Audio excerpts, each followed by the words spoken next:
NFL Week 2 picks as we get into Week 2 of the 2025 NFL season. Of course, we just had the Commanders and Packers. I know you, as a Packers fan, took Green Bay. I expected Green Bay to win this game as well, and I was kind of thinking that they were going to give it to the Commanders the way that they did. So you and I want to know on that front for the Week 2 of the picks. We got San Francisco traveling to New Orleans, over under of 40.5 points. San Francisco is actually favored by 3.5. Brock Purdy is a long shot to play in this game.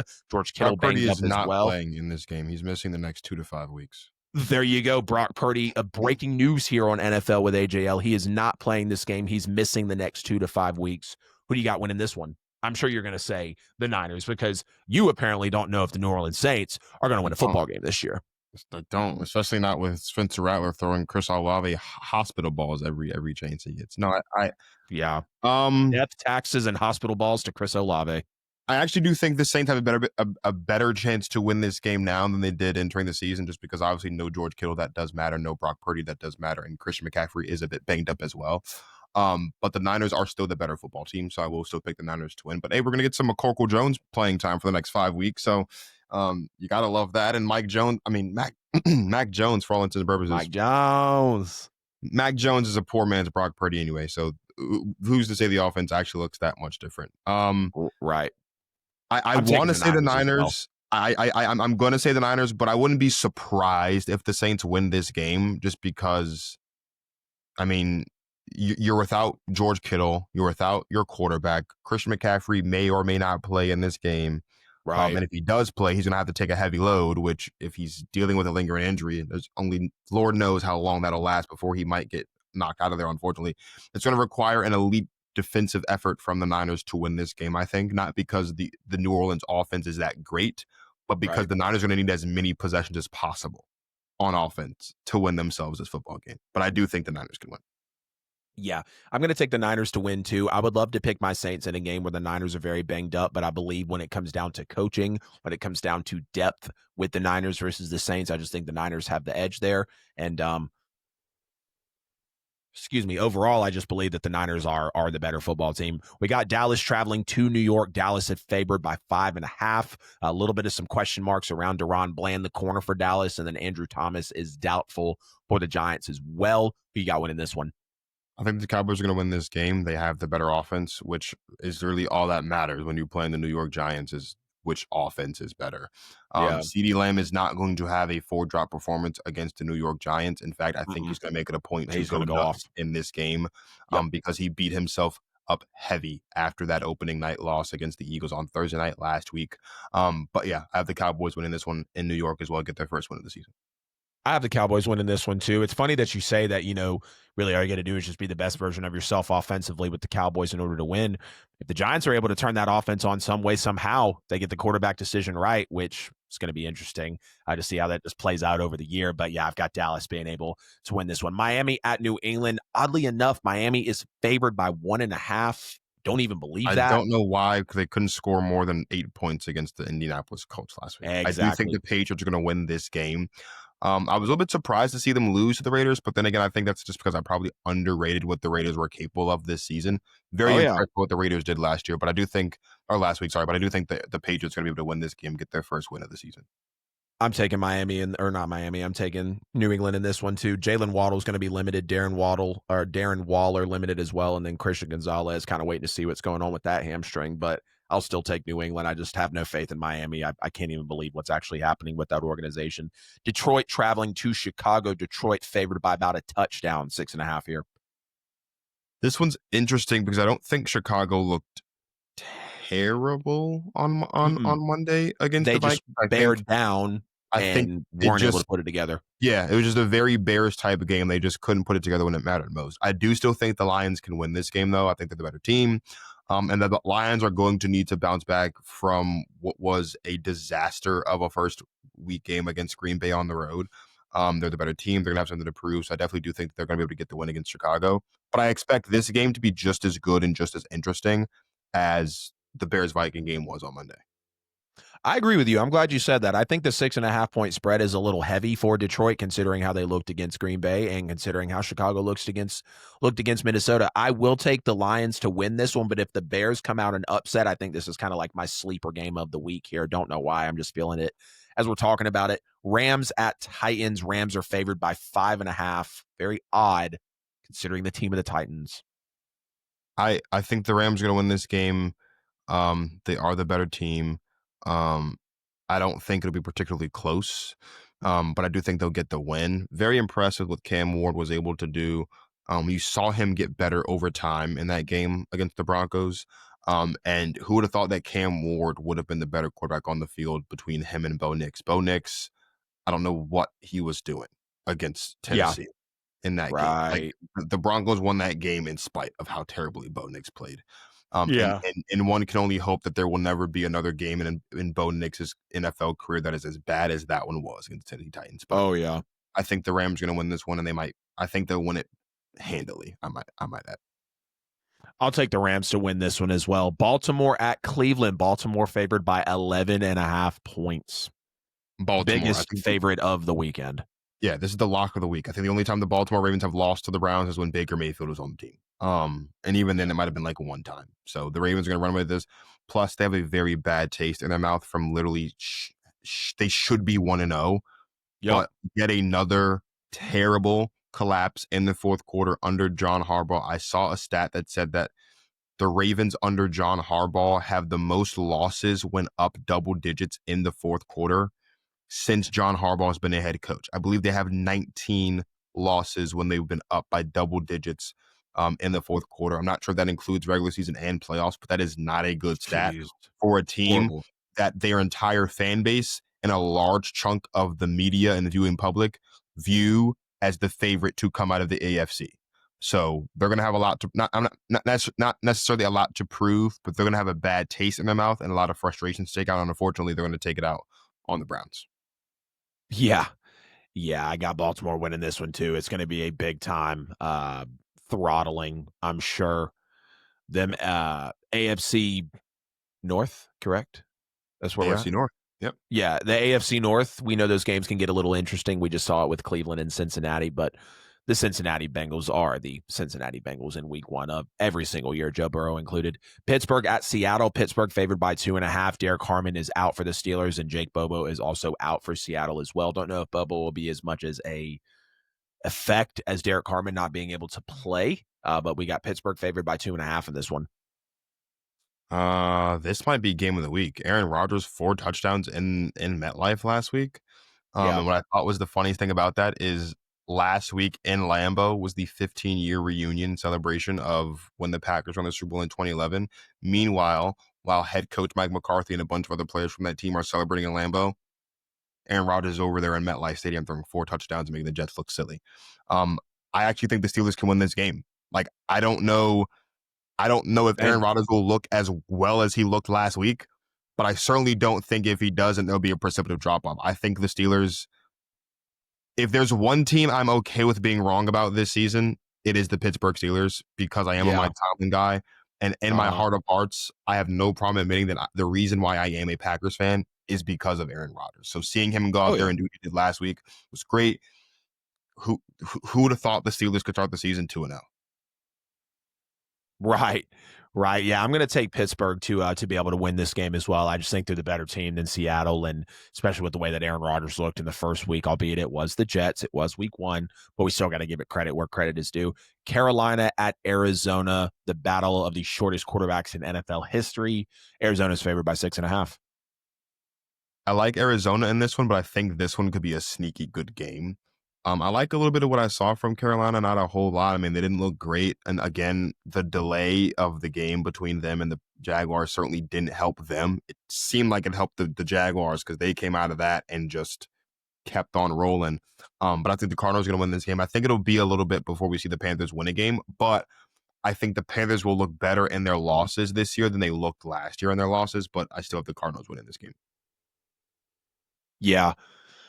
I think this could be a sneaky one as well. I feel like Carolina and Arizona can actually be a little evenly matched between quarterback, wide receiver. I mean, you got Tet versus Marvin Harrison, you got Bryce Young versus Kyler Murray. And I mean, even when you look at some of the head coaching matchups, like you can say what you want about Jonathan Gannon, but when you also take a look at Dave Canales, if I'm remembering correctly, for the Panthers as well, like it kind of feels like it's comparable. You're waiting for these guys to prove a little more than what you think they're really capable of. And of course, with David Tepper as your owner, you feel like you're always on a short lease, whatever you're doing as a Carolina Panthers head coach. So we'll see how that plays out. Give me Arizona for the win in this one. We got Denver, who was very shaky against Tennessee to open the season, against Indianapolis, who just absolutely throttled Miami. Don't know if that's as impressive. Dre Greenlaw is going to be out for Denver. Excuse me. He is limited, actually, with a quad, is what we've seen in practice. Denver is favored by just 1.5 on the road. I think it's because of how they played Tennessee. Who's your pick? I don't expect Bo Nix to look as bad as he looked against the Titans. I also don't think Daniel Jones will look as good as he looked against the Dolphins. I think the Broncos are going to win this game. I think Bo Nix is going to bounce back. And I think Daniel Jones, not saying he's going to regress to the mean, because he only had one passing touchdown. He just had 2 rushing touchdowns. But I do think he's going to have some trouble against this Denver defense, which is a stout one and could potentially be one of the best in the league. So I'll take Denver on this one. Yeah, I'll take Denver too. I feel like the line of 1.5 is a little disrespectful to them, but again, when you come out the way that you do in week 1 against Tennessee, who's expected to be one of the worst in the league, Vegas has no choice but to react. Definitely the matchup of the week that I know everybody is looking forward to. Philadelphia traveling to Kansas City, the rematch of the 2-time Super Bowl matchup we've seen over the last 3 seasons. We clearly know what happened the last time that they matched up. Philadelphia favored by 1.5. Landon Dickerson and Dallas Goedert have been a little practice day designated here, kind of wondering what they're going to be in this game. I think they'll be able to go. Obviously, Xavier Worthy's got an injury. Jalen Royals has an injury. So that wide receiver depth is limited for Kansas City. Shout out to my boy JV, who said, look, Kansas City just needs to bring Tyreek Hill back home. Again, Philly favored by 1.5 in the Super Bowl rematch. I'm taking Philly. Who do you got? I saw something earlier today that said this is the first time that 2 quarterbacks who have beaten each other in a Super Bowl are rematching in a Super Bowl rematch. It's never happened before, which I thought was interesting. I think the Eagles are going to win this game. I think this would be this would be the first time in the Mahomes era that the Chiefs start a year off 0-2. The Eagles are still the better team, and I don't want to say they caught a break, because I think even without Jalen Carter they would have won this game, but they do catch a bit of a break by getting to have Jalen Carter in this game as well. But yeah, I think the Eagles are going to win this game. They're the better team. They have the better offense. They've got the better defense. They have the better support around their quarterback. They don't have the better coach. Andy Reid is still the better coach, but yeah, Nick Sirianni has more of his assets at his disposal than Andy Reid has at his, and so I think that will bode well for the Philadelphia Eagles on Sunday. Yeah. Also, why this isn't a primetime game, I don't understand. Right? We're going to have Tampa Bay and Houston, LA at Vegas. How many times has the Super Bowl rematch? How many times has the Super Bowl rematch not been either a primetime game or a standalone game? I don't know if it's ever not been. Yeah, I don't know if it's ever not been. Also, has it ever happened this early in the season? Like, why is this a week? I don't believe so. I don't believe so. This should be like later in the season when both teams are really in true to form. We can see them give us a game like similar to what they gave us in the Super Bowl. I don't get it. Can't lie. The first 2 weeks of this NFL season, just the matchups, I feel like are some of the best. They're first funky, 2 weeks. bro. Like, hey, we actually got to lean into some picks and see what we're doing here. Minnesota at Atlanta. Minnesota favored by 3.5. Drake London's been a little limited in practice with a shoulder. This is going to be a good football game, I believe. I want to know who you're taking first. I literally was reading a thing about Micah Parsons. I wasn't paying attention. It's the Falcons versus who? Yeah, no, you're fine. Minnesota at Atlanta. Minnesota's favored by 3.5. Right. This one's going to be interesting. I think this could be a really good game as well. I was really impressed with what I saw from Falcons last week. And what was a really good game that should have gone to overtime. Younghoe Koo missing that kick at the end there. I don't know what happened. I loved it. I loved it. I was literally blowing it out of the goalpost on my TV screen after the Saints had taken the loss to the Cardinals. Yeah, I'm gonna go with the Vikings here. I think for JJ McCarthy's first game to be against the team he grew up rooting for in prime time against the Bears, for him to play decent in that game and get a win, he's got to be feeling really good. The team has to be feeling really good. Obviously, start the year off with a divisional win. And I think the Falcons are in a similar position, a young team kind of trying to figure things out and kind of what their identity is going to be moving through the course of the season. But I think the Vikings are better on paper, and I think they have the better head coach. So I'm going to take the Vikings to start the year off 2-0 with a win against Atlanta. I'm going to take the Vikings to win too. I think it's a very winnable game for the Atlanta Falcons. Again, For sure. their roster on paper, even their defense on paper, their just units and weapons on paper are great. But then you take a look at how they play situationally, and you take a look at the coaching, and you take a look at the coordinators in the front office, and you finally, not even finally, you just truly understand where Atlanta sits with everything and why a game like this is winnable for them, but they will lose, and I will take Minnesota. Tampa Bay at Houston, the early Monday Night Football game. We got a doubleheader on Monday Night Football. This one kicks at 7 Eastern time. Houston's favored by 2.5. Chris Godwin will not play again. He is out with an ankle injury, and Tristan Wirfs is also out with a knee injury, two of the biggest pieces of that Bucs offense. And then on Houston's side, Braxton Berrios and Christian Kirk both out with a hamstring injury. Again, Houston by 2.5 points as the favorite. Who do you got?